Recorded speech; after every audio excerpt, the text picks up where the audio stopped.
भारत को चाइना की तरह उठने नहीं देंगे। क्यों? क्या भारत तुम्हारा गुलाम है? अमेरिका के मिनिस्टर, अरे गोरी चमड़ी वाले, ये भारत ने तरक्की की तो तुम्हारा क्या रोल रहा उसमें? मगर ये आरएसएस बीजेपी वाले, दम निकलता है गोरी चमड़ी को कुछ बोलने के लिए। भारत में आकर कह रहा है हम भारत को उठने नहीं देंगे चीन की तरह। भारत क्या गुलाम है किसी का? इनकी जबान, मुंह में जबान है मगर गूंगे हैं। मुसलमान पे बोलो पूरा बोलते, ट्रंप पे बोलो तो लगता है इनके बड़े अब्बू हैं, वो बोल ही नहीं सकते। बोल रहा है भारत में आकर। भारत के वजीर आजम से कहना चाहूंगा, बीजेपी से कहना चाहूंगा, ये जंग को रुकाओ। याद रखो 1 करोड़ भारत के नागरिक, सिटीजन, शहरी गल्फ के मुमालिक में काम करते हैं। अमेरिका के बाद सबसे ज्यादा फॉरेन एक्सचेंज इन्हीं मुमालिक से इस मुल्क को आता है।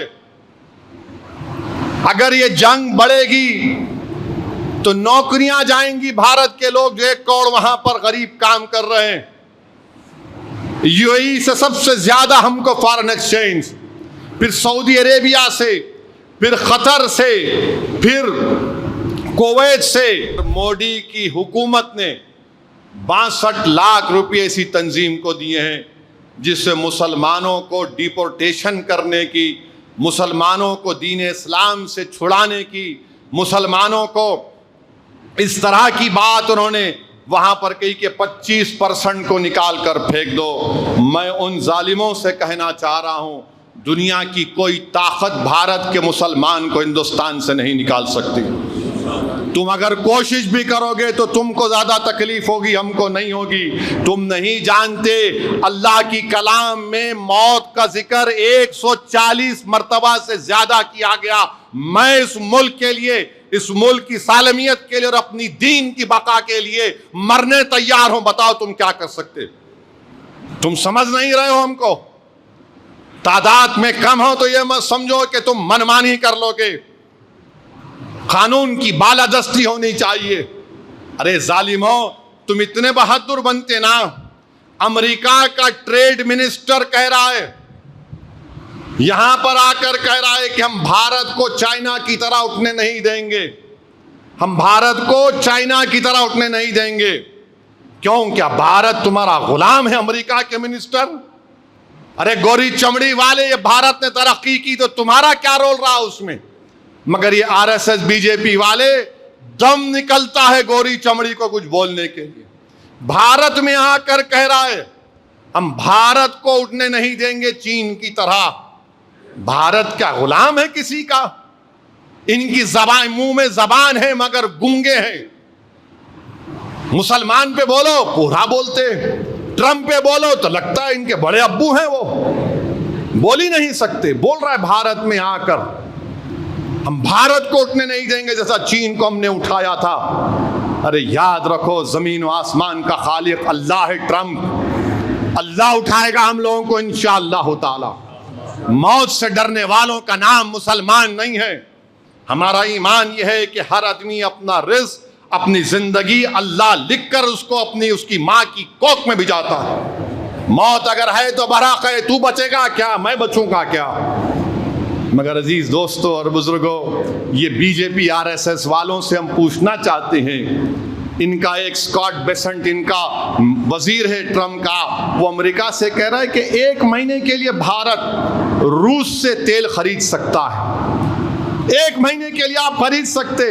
ये मुल्क की सालमियत, सॉवरेनिटी है। नरेंद्र मोदी 56 इंच का सीना की बात करते हैं। राष्ट्रवाद, देशभक्ति की बात करने वाले आरएसएस वालों, बताओ एक कौन है अमेरिका का मिनिस्टर जो हमसे कह रहा है, 133 करोड़ के मुल्क से कह रहा है कि आप 1 महीने के लिए तेल खरीद सकते? अरे बीजेपी आरएसएस वालों, अगर भारत से मोहब्बत है तो थूको उस जालिम पर, कहो कि हम जिससे चाहे तेल लेंगे, जिससे चाहे हम तेल लेंगे। तुम होते कौन हमको बोलने वाले? 1 महीने के लिए ले लो। क्या भारत को गिरवी रख दिया आपने अमेरिका के पास? बताओ बीजेपी वालों, कि एक मिनिस्टर कह रहा है 1 महीने के लिए ले लो। कौन है ये लोग? क्या इसीलिए अंग्रेजों से हमने आजादी हासिल की थी कि कोई गोरी चमड़ी वाला हमसे कहे कि 1 महीने के लिए ले लो, मगर नहीं बोलेंगे। ट्रंप इनके बड़े अब्बा हैं, डर लगता है इनको, नहीं बोल सकते। हद तो यह हो गई मेरे अजीज दोस्तों और बुजुर्गों, एक ईरान से कश्ती आई थी नेवी की, विशाखापट्टनम गई, वहां पर फंक्शन हुआ। उस कश्ती में 100 से ज्यादा कोई ईरान के नेवी के जिम्मेदार थे। विशाखापट्टनम में उनका बड़ा इस्तकबाल किया गया। उस कश्ती में कोई हथियार भी नहीं थे, उस कश्ती में कोई हथियार नहीं थे। वो कश्ती फरवरी में विशाखापट्टनम पे हिंदुस्तान की दावत पर, भारत की दावत पर विशाखापट्टनम को आई थी। वो निकलकर इंडियन ओशन जो बहते हैं, बहरे हिंद, वहां से जा रही थी। तो ये अमेरिका की सबमरीन ने एक टॉर्पीडो मारकर उस ईरान की कश्ती के परचखे उड़ा दिए। वहां नहीं है, ईरान की टेरिटरी में नहीं है, इंडियन ओशन में है। सबमरीन से टॉर्पीडो मारकर श्रीलंका के करीब हैं। मीडिया ने लिखा, जरा अबलाग से मालूम हुआ कि 80 से ज्यादा उस जो वहां पर उस कश्ती पर थे वो हलाक हो गए। आप बताइए, मैं पूछना चाह रहा हूं जो कह रहे हैं कि 25 करोड़ को निकाल कर फेंक दो जालिमों, अगर वो चीन की कश्ती इतनी करीब आ जाती तो तुम क्या करते बताओ? वो चीन की कश्ती अगर हमारे मुल्क के करीब आ जाती, ये पागल बोलते नहीं हमारे इंडियन वाटर में नहीं थी। अरे पागल, पानी का बॉर्डर नहीं, कितना करीब आ गया दुश्मन वो देखो। भारत के वजीर आजम की जिम्मेदारी है, दस्तूरी जिम्मेदारी है, कॉन्स्टिट्यूशनल रेस्पॉन्सिबिलिटी है कि बताए देश को कि क्या हुआ। ये हम अमेरिका से क्वाड में हैं, क्या अमेरिका को आपने बताया था? कौन सा जेसीओ सब एग्रीमेंट साइन किया आपने? कैसे अमेरिका आकर इतने करीब हमारे मुल्क से यहां पर आकर, जिसको हमने दावत दी थी, जिस पर कोई हथियार नहीं थे, वहां पर उन्होंने उस कश्ती के परचखे उड़ा दिए। और मेरे अजीज दोस्तों और बुजुर्गों, बताना यही चाह रहा हूं कि अगर इसी तरह से माहौल चलता रहेगा, ये हुकूमत अगर शुतुरमुर्ग की तरह अपने चेहरे को जमीन के अंदर छुपा लेगी, तो फिर याद रखिए नुकसान आपको होगा। आप चाइना जो हमारे लिए सबसे बड़ा खतरा है, उसको आप क्या पैगाम दे रहे हैं?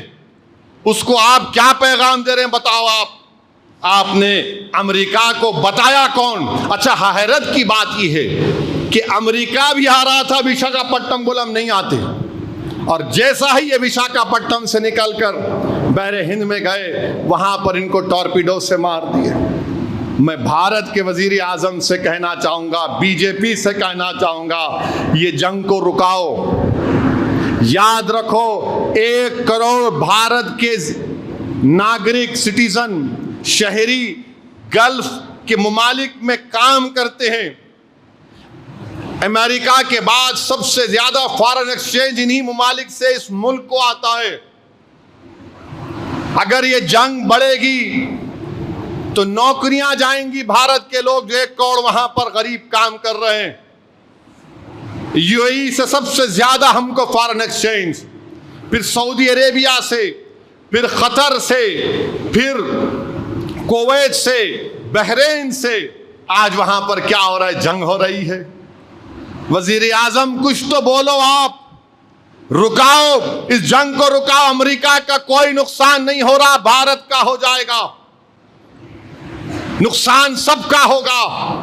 लोग फंसे हुए हैं, लोग परेशान हैं। बहरीन से बच्चे फोन करके मुझे फोन कर रहे थे, तो अपने फोन पर मैंने उसके फोन पर सुना, देखो साहब आवाज आ रही, आवाज आ रही, आवाज आ रही। क्या गुजर रही होगी। सही एक अरब इमारत के एक करोड़पति शख्स ने, हफ्तूर उसका नाम है, उसने सही कहा। उसने सही कहा कि ट्रंप तूने जंग हमारे घर में क्यों ला ली? ये जंग तूने हमारे घर में क्यों ला ली? और मैं इन तमाम लोगों से कहना चाह रहा हूं, याद रखो, जिस तरह गाजा को खंडेर बना दिया गया, अगर ये लोग मुत्तहिद नहीं होंगे तो कल अंकारा और इस्तांबुल खुदा ना खास्ता खंडेर बनेगा। दुबई अबू धाबी खंडेर ना बन जाए, कुवैत खंडेर ना बन जाए। याद रखो, अगर आज गाजा है तो कल सबकी बारी है। याद रखो, ये इजराइल रुकने वाला नहीं है। ये ग्रेटर इजराइल को बनाना चाहता है। ग्रेटर इजराइल का मतलब कि आधे से ज्यादा अरब ममालिक को हासिल कर लो, और इन जालिमों की, इन शैतानों की नजर मदीने तक है। इन जालिमों की, वो आज भी खैबर की शिकस्त को नहीं भुला सके। वो आज भी खैबर को नजर उठाकर देखते हैं। तो हम अल्लाह से सिर्फ दुआ कर सकते हैं कि अल्लाह इन तमाम को अक्ल सलीम अता करे। और ये क्यों दुश्मनी? क्योंकि अरब ममालिक में इनको पसंद नहीं आ रहा है कि इसकी रौनक, इसकी खूबसूरती, उनका निज़ाम, उनमें तरक्की हो रही है। तो उन तमाम को बर्बाद करने के लिए, और एक पैगाम तो मिल गया, बचाने वाला ट्रंप नहीं है, बचाने वाला अल्लाह है। बचाने वाला अल्लाह है, और अल्लाह ही बचाएगा इंशाअल्लाह ताला। अगर हम अल्लाह पर तवक्कल नहीं करेंगे और ट्रंप पर करेंगे तो आफतों को दावत देना पड़ेगा। अगर हम गाजा के उन 70,000 मजलूमीन को, जिनकी जानों को अमेरिका और इजराइल ने चूस लिया, अगर हम उस पर लबकशाई नहीं करें तो देखो क्या हो रहा है आज। मगर जरूर अल्लाह सुब्हाना व ताला, अल्लाह जब्बार है। हम अल्लाह से दुआ करते हैं कि अल्लाह तुझे तेरी जब्बारियत का वास्ता, ये जालिम नेतन्याहू को तू आप देख ले या अल्लाह, जो पूरे खित्ते में, पूरी दुनिया में एक फितना और जुल्म बर्पा कर रहा है। हम देश के वजीर आजम से बोलेंगे, ये IMEC का programme, India Middle East economic corridor, वो क्या है बताओ आप, क्या है बताओ आप गए, आपके जाने के 2 दिन के बाद हमला हो गया। अब जंग के हालात बदल चुके हैं, जंग के तरीके बदल चुके हैं, और हम अपने मुल्क के दिफाई एक्सपर्ट्स को भी कह रहे हैं कि देखो, एक $20,000 का ड्रोन $2 बिलियन की इक्विपमेंट को बर्बाद कर दिया। तो ये चीज हमारे हुक्मरानों को भी सोचना चाहिए। आज अगर अमेरिका की सबमरीन हमारे मुल्क के करीब आकर टॉर्पीडो से उस कश्ती को बर्बाद करती है जो भारत की दावत पर विशाखापट्टनम को आई थी, और आज आप खामोश बैठे हुए हैं, तो कल चीन का सबमरीन आएगा, कल चीन का एयरक्राफ्ट कैरियर आएगा। ये जब आप क्या करेंगे? अरे बीजेपी वालों, मुसलमानों से नफरत तुम कब तक करोगे? देश को खतरा किससे है देख लो, देखो, समझो। ना समझोगे तो मिट जाओगे। याद रखो, ये आफतें आ रही हैं। अमेरिका को आप अपना यारे गार समझ रहे हैं, और वो अमेरिका जहां पर आयरन डोम, फुला ये इक्विपमेंट, 2 बिलियन कुछ नहीं। इस जंग जब खत्म हो जाएगी तो आप देखेंगे और पढ़ेंगे कि सबसे ज्यादा फायदा हथियार बनाने वालों को होगा। सबसे बड़ा फायदा हथियार बनाने वालों को होगा। देखो, आप ये लगा लेना था, देखो आप ये रख लेना था, देखो आप वो रैप्टर रखना था, देखो आप आयरन डोम बना लो, फुला बना लो। ये भी एक मकसद है जंग करने का। खैर, ये तमाम साजिशें करते हैं, और अल्लाह अपनी तदबीर करता है इंशाअल्लाह ताला। अल्लाह अपनी तदबीर करता है। अल्लाह जिसको इज्जत देना चाहे अल्लाह इज्जत देगा। और मैं तो समझता हूं कि ट्रंप बुरी तरह फंस चुका है।